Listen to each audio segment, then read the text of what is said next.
Hello, welcome to Off Grid Thoughts channel. In this video, I've got the rear housing of a Delco 10SI alternator, and this is a clone copy of a 10SI, but I've decided to change the rear needle bearing in it, and the reason for that is because I think the cage inside of the bearing. I think it's low quality. So, you want those needle rollers to spin really well. And if you have a plastic nylon cage in there that's not very good, then that's not a good thing. So, now there are several ways that you could remove and install the bearing. Um, I do happen to have a hydraulic press, but it's not really necessary to use a hydraulic press. Uh, this is something more along the lines of, you can do it by hand. You can do it with a press, but the thing is, this has a what you call a chamfer. It's got a little spot near the top of this where when you're reinstalling it, it'll make a stop. It'll stop. And if you're using a hydraulic press, you might push it too far and break the chamfer, because that tells you where the bearing needs to stop at when you put it back in. So um, it's probably fine if you wanted to use a hydraulic press to remove it, but probably not to install it. That's not really a good idea. So my plan for this is to remove the bearing. Um, Now, there's a coating on this on the inside, and I'm going to be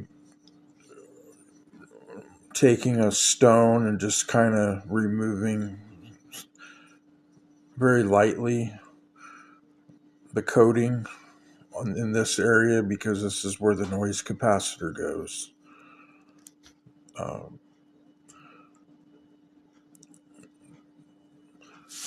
and then after that, I'm just going to be hand painting this. I'm going to be using some high heat paint. I'll be using like small dollar store art brushes. Being very careful not to get any paint in the threads where the voltage regulator mounts. Same thing with where the rectifier mounts. No paint in this area. And the reason I'm going to be painting this on the inside of this case is for the reason of not promoting rust, oxidation, corrosion. So that will help prevent that.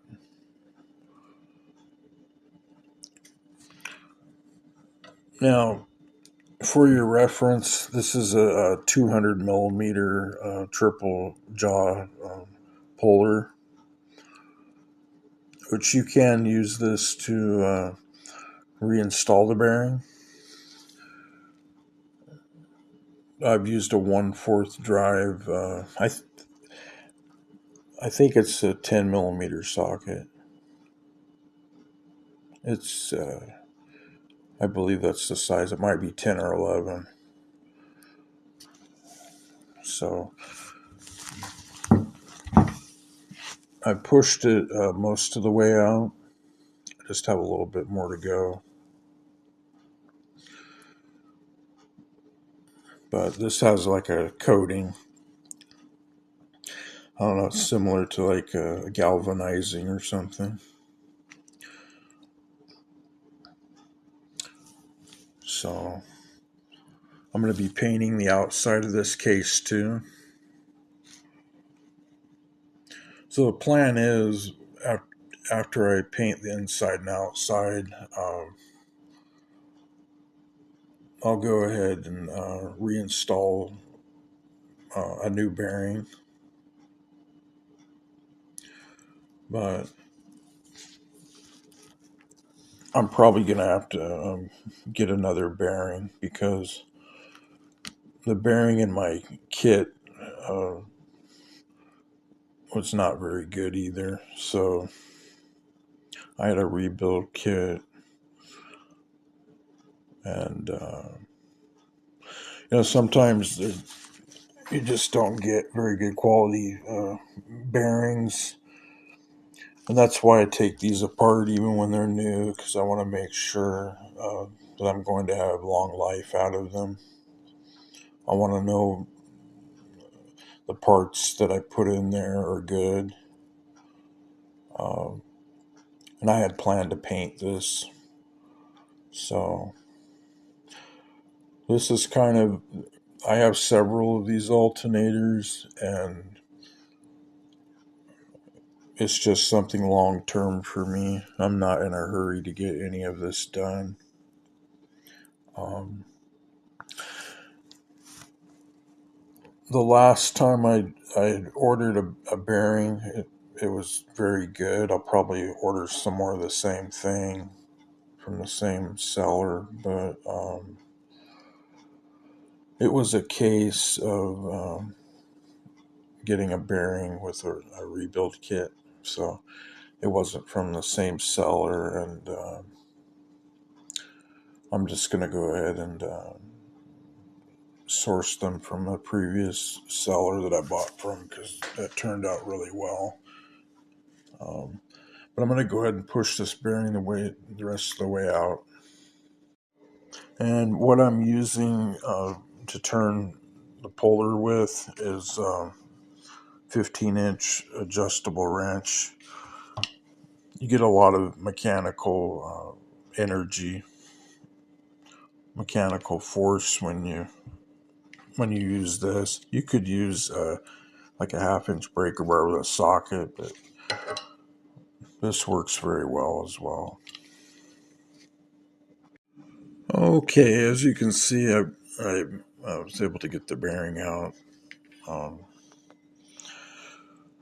this is a 1/4 drive 11 millimeter socket, a deep well 11 millimeter,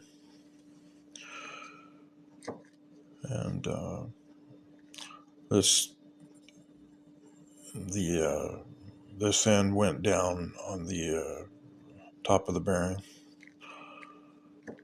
This was the puller end. So now I'll be able to hand paint this. I'll do one side, let it dry, then do the next side and let it dry. But again, I will not be painting these areas right here.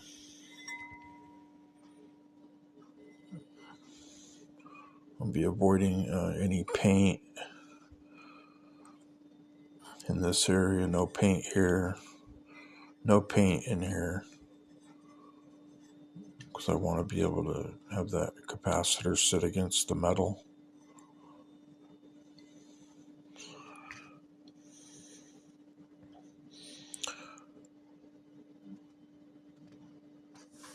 The paint that I'm using is just a basic high heat paint.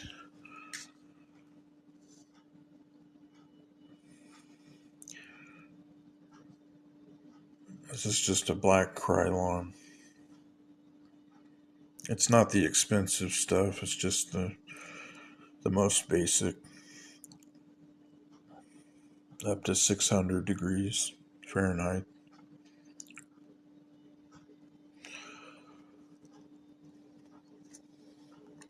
All right, everyone. Thanks for watching.